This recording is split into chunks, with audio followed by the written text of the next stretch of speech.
The World War II era is well known for its advances in science and technology. To win the war, you must be one step ahead of the enemy. The focus was on weapons, devices, and medicine that could be used quickly by the troops and allies in the field. Controversial experiments were conducted, with humans serving as test subjects in some cases. Others are enigmatic, including weapons and unusual occult technologies. The year was 1943, and the United States were looking for an advantage to help them win the Battle of the Atlantic. The Battle of the Atlantic was one of the most significant campaigns leading to an Allied victory in World War II. Supply lanes through the Atlantic Ocean allowed the Allies to speed up the build-up of air forces and the movement of troops, food, medicine, and equipment for the 1944 invasion of mainland Europe. Without victory at sea, the Allies would not have been able to win the Second World War. From 1939 to 1945, the Battle of the Atlantic was the longest continuous battle of World War II. Dubbed the Philadelphia Experiment, the US allegedly carried out a supposed top-secret government operation carried out in accordance with Albert Einstein's unified field theory.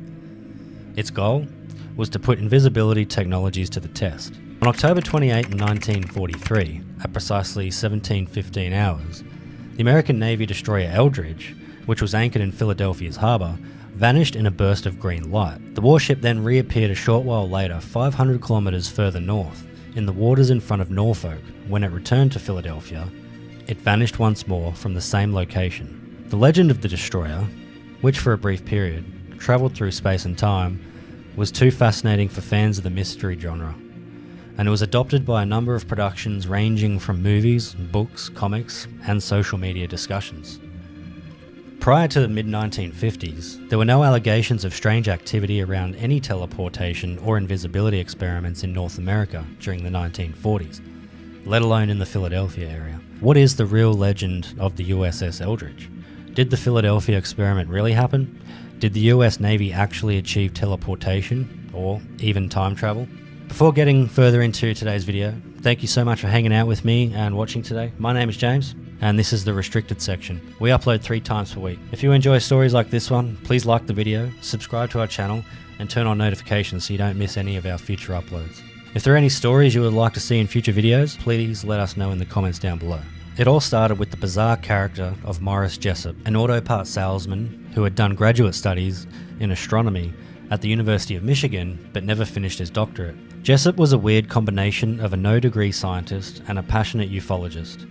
He spent his time searching for UFOs in order to catalogue the aliens within and criticising NASA, declaring on homemade leaflets that rocket-powered propulsion was not the way to conquer space. He had developed a set of electromagnetic field-based ideas that, according to him, were far more practical for launching our spaceships into space. These theories, according to him, were revealed to him by aliens. Morris, a dedicated researcher, wrote the case for the UFO in 1955. On January 13 in 1956, he received the first of over 50 letters from Carlos Meredith Allen, also known as Carlos Miguel Allende, criticizing him for speculating about unified field theory and describing an interpretation of Einstein's physics that resulted in the Navy experiment that rendered the USS Eldridge invisible. Allende had been present at one of Jessup's lectures and apparently respected the man enough to entrust his knowledge to Jessup. The letters were written in an unusual manner, with capitalization, punctuation, and underlines scattered throughout. Letters were also written in a variety of colours. In his letters, Allende shared shocking information about the Philadelphia experiment with Jessup. Because Jessup was a believer in strange phenomena, he did not completely dismiss the concepts presented to him. He responded to Allende's letters by requesting further information. Over the course of the following few months, Jessup and Allende, a person who was never located because he used a vacant farm's return address for his letters, exchanged frequent correspondence. He claimed to have first-hand knowledge of the experiments in question. With each letter, more and more alarming details surfaced. Allende claimed to have seen the USS Eldridge vanish from the Philadelphia Naval Yard, and he also claimed that the US military had carried out what he called the Philadelphia experiment and was attempting to cover it up. As a defense against Nazi submarines, the Navy was experimenting with the risky and unpredictable method of teleportation, utilizing gigantic Tesla coils. Allende was apparently on board the ship anchored beside the USS Eldridge, the SS Andrew Furuseth, during the second experiment when he saw the Eldridge emerge from the waters and quickly disappear into thin air. His proof for his claims was a list of a few names of people who were also on board the Furuseth, although he couldn't recollect any specific dates. Around the same time, Jessup and Allende started this exchange of letters. A mysterious gift marked Happy Easter was delivered to the US Office of Naval Research, or otherwise known as the ONR. A copy of Jessup's book was inside, highly scribbled in various colours of blue by what appeared to be 3 separate authors, all of whom referred to one another as gypsies. The notes discussed UFOs, claimed to know about extraterrestrial life on Earth, and implied that Jessup's work on unified field theory was too close to some extraterrestrial technology. There were numerous references to the Philadelphia experiment also. The annotated book, which in some circles came to be known as the Varro version, was privately printed in large quantities by 2 ONR agents. In 1957, the ONR asked Jessup if they could see an annotated copy of his book. He confirmed that the annotation matched Allende's handwriting. It has since been established that Allende was the one who delivered the package to the ONR, and he even admitted to writing all of the annotations in 1969. His goal? To scare the crap out of Jessup and dissuade him from furthering his research into unified field theory, which Allende regarded as harmful.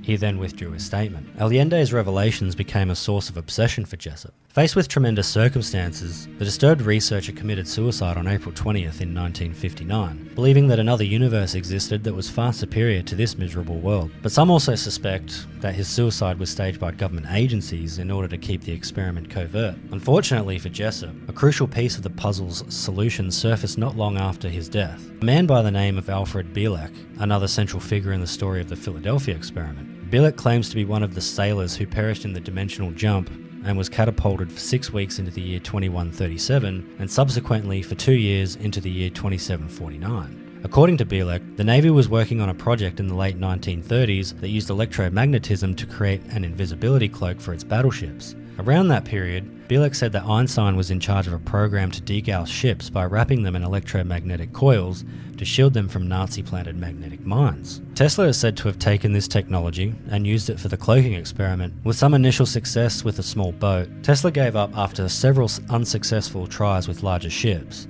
and the project was passed over to Dr. John von Neumann, who also worked on the Manhattan Project. On the first occasion, John von Neumann was able to make the USS Eldridge, a Cannon-class destroyer escort, invisible for a brief amount of time. One of Tesla's innovations, the zero-time reference generator, contributed to this result, according to Bielek. This apparatus, according to the stories, locks the Earth's magnetic fields and serves as a cosmological reference with the electromagnetic fields at the galaxy's center. According to Bielek, Tesla warned von Neumann about a personnel problem that would arise during their experiment, but he continued nevertheless, and the Navy trained a crew exclusively for this operation. They then conducted a second test on August 12th of 1943. After being engulfed in a green ozone-laden haze, the ship allegedly vanished for several hours, travelling across time before eventually rematerializing. Sailors were also said to be extremely ill upon its return, with some engulfed in flames and others molecularly bound to the ship. According to the rumours, classified military documents revealed that the events had a detrimental effect on the Eldridge crew. The experiment was catastrophic. While the spacecraft, which was teleported 500 kilometres back and forth, many crew members were lost in the space-time continuum and never found their way back. The crew members experienced several adverse effects. The majority went insane, but a handful remained sane, only to be thrown into even worse conditions. One man sat at the table with his wife and child for supper, then got up, walked through the wall, and was never seen again. 2 others simply vanished into thin air, never to be seen again either. Another crew member vanished in the middle of a fight, much to the surprise of his opponent. There were numerous witnesses in all 3 incidents. The worst side effect, though, was when men became stuck.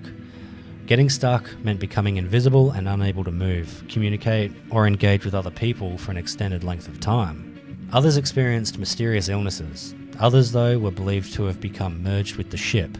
They were still alive, but with limbs bonded to the metal. The Navy eventually made the decision to stop testing this risky method and hypnotise all the survivors and those who had witnessed the incident in order to make them forget what had happened. Allende mentioned this in his letters to Dr. Jessup.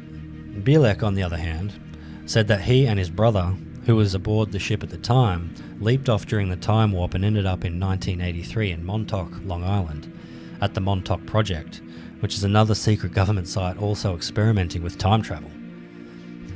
Bielek provides a fascinating theory for how his time travel was feasible, referring to Tesla's zero-time generator. He said that Tesla's gadget was the key that allowed the ship to return to its original location. According to Bielek, we live in a 5-dimensional reality, with time being the 4th and 5th dimensions.